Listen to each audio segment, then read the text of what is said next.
You're weird. Imagine if I said that to you. You're so weird. It probably wouldn't feel that good, would it? You're weird. The word isn't always a compliment, is it? You're weird, other, different. I don't understand you, and I don't want to. For so much of our lives, we've been told that weird is bad, and if we are weird, then we are bad. Weird, odd, peculiar, strange, komisch. I'd like to provide an alternative argument. I'm going to convince you that weirdness is absolutely what the world needs right now. My name's Amy Kean. I'm a creative sociologist, and let me give you some important sociological context. There's a depressing and hilarious video on YouTube entitled, "Every COVID-19 commercial is exactly the same." Have you seen it? It's a 6-minute montage. I'll describe it and save you the trouble.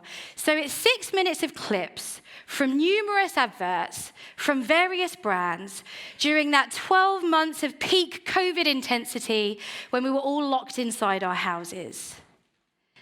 And what's depressing and hilarious is, yeah, you've probably guessed it, every single commercial is basically the same.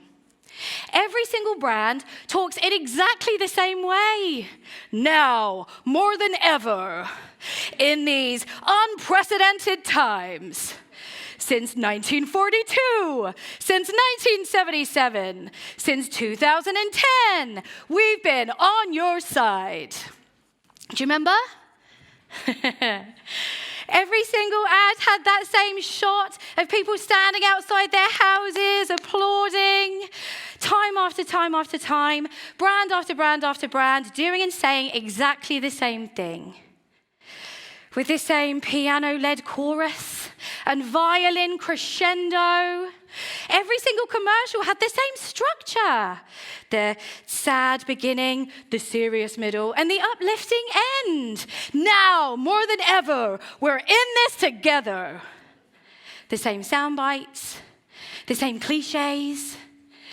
Like there was only one script, and we were all reading from it. It's unnerving, but there's a reason why this happened. In those times, those testing, confusing times, we were all obsessed with the idea of the new normal, weren't we? It was all we could talk about. We desperately wanted someone to tell us what normal was going to look and feel like, because we desperately wanted normal back. We missed normal, didn't we? Contrary to popular belief, humans don't fear change. They fear the loss of their safe normality. Now, I've always been fascinated as to why people crave normal so very much. And it's because, since the dawn of time, we have associated being normal with being morally good. So if enough people do it, then it must be right? It's how utter abominations like slavery and child labor were able to thrive despite being abhorrent. It's because at the time, they were described by enough people as good. COVID caused a normality crisis in which we merged, we converged, we homogenized. And so for these brands, these everyday household global brands, obviously they all started making the same commercial. They all started talking the same, acting the same. They became more normal. But so did we. We are normal now more than ever. From the age of 3, we start wanting to fit in. In 2021, researchers from Duke University found that from their 3rd birthday, children will start doing what they're told and following the crowd just for the sake of social survival.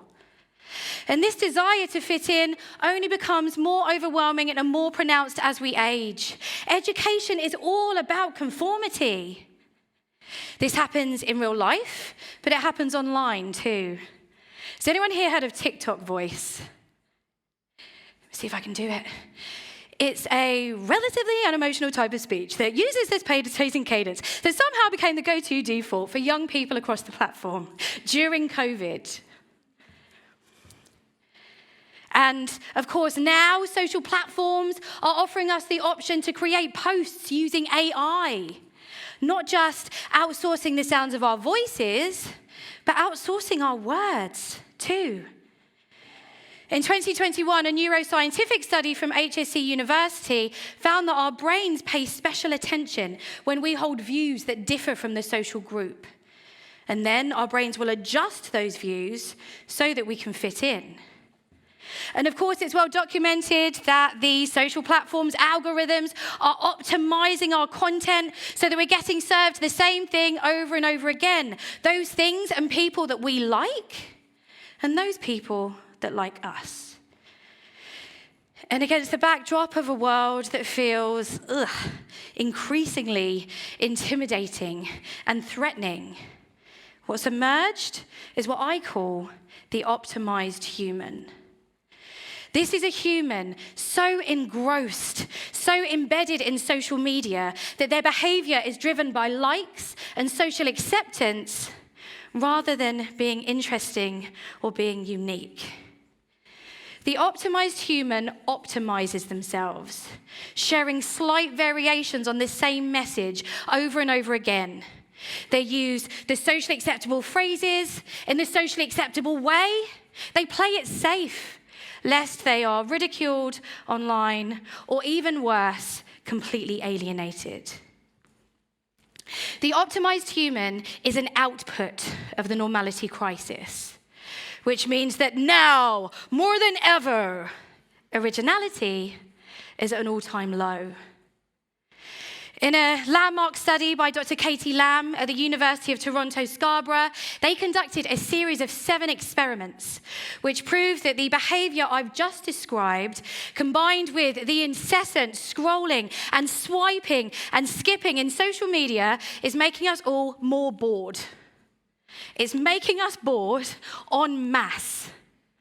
And so what this is creating is this vicious circle in which we're turning to technology to alleviate our boredom, but actually it's just making us worse. Swipe, swipe, now more than ever. Swipe, swipe in these unprecedented times. Swipe, swipe, an opinion, another similar opinion, another similar opinion. The normality crisis playing out less than 10 centimeters in front of our eyes. So now I've painted this terrifying picture of doom and gloom. What's the solution? Well, in my mind, it's very simple. We have to be not normal. We have to get weirder. Now, I'm lucky. I've been called weird my entire life. Weird, odd, peculiar, strange, komisch. Hey. Which is fine, but that label, weird, can really affect your self-esteem. You feel different. You feel other, even in everyday conversation. A few years ago, I decided to own it and study it because I wanted to see if my weirdness could actually give me an advantage. And wonderfully, what I found is that weird people apparently have something called low latent inhibitions, which means there are no limits to the information that we will allow in our brains. We're able to draw random, ridiculous associations between stimulus. We essentially have no filter. We embrace the unexpected rather than running from it. According to the Harvard psychologist Shelley Carson, the most creative amongst us are 7 times more likely to have low latent inhibitions. So, the weirder you are, the more creative you are. It's science. When I found this out, obviously, I felt so much better. The entire history of creativity and art is littered with outsiders who dared to be different. Pythagoras, Grace Jones, Frida Kahlo, David Lynch, Greta Thunberg, Vivienne Westwood, Lady Gaga. Those are just my favorites. Outsiders with those big, bold, brilliant brains that refuse to be stifled by normality. In 1933, the pediatrician and psychiatrist Hedwig von Rustorff established something called the isolation effect. You can't be remembered unless you stand out. It's almost impossible to be remembered unless you are different. Human beings weren't always normal. For many years, we didn't even care about normal. In fact, the word normal was only introduced as a word to describe human beings in the 18th century. Before that, it was used in mathematics. And when it was introduced as a term to describe human beings, it was only in medical terms. As health services became more mainstream and accessible, normal weight, normal height, normal build. Then over time, obviously, rather than being a helpful term, it was bastardized and weaponized by those in power. Normality makes us fall in line. Normality makes us forgettable. Now, the good news is, you're weird. You all are. How do I know? Right, okay. If I were to offer you $1 million, would you take it? Of course you would. Of course you would. If I were to offer you $1 million on the condition that anybody could read your thoughts at any given time, would you take it? Hell no. Hell no. Because you're weird. You think weird things. It's a fact. We all are. It's just some of us hide it much better than others. Some of us want to fit in more than others, and so we act normal. With the rise of formulas and artificial intelligence, creativity is becoming automated. Machines are making our work more efficient, churned out, rather than brilliantly imagined. It could be commercials during COVID, or it could be articles, poems, entire films produced by robots, rather than weird, wonderful, ridiculous human beings. It's never been more important to be different. You owe it to the world to be weird. Because I have a hypothesis.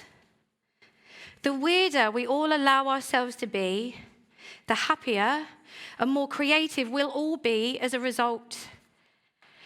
I call it the weird seance, the process of summoning your weirdest self. And it's different for everyone, by the way. This isn't an overnight thing, it's a journey. But here's 3 steps that you can take to start that weird seance and rid yourself of boring, constrictive normality. Number 1, have a nap. Take a nap.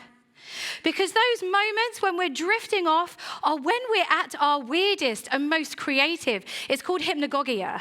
Those seconds when you're falling asleep and your brain fills with colors and shapes and wild thoughts. Use that time. Pay attention to that time, because it might provide a clue to the real you. Number 2, reverse the obvious. Some truly powerful creative things happen when you think the opposite. Now, obviously, when you're in a brainstorm or you're trying to find a solution in a team, people will always go to the most obvious, the most tried and tested idea first, beat them to it.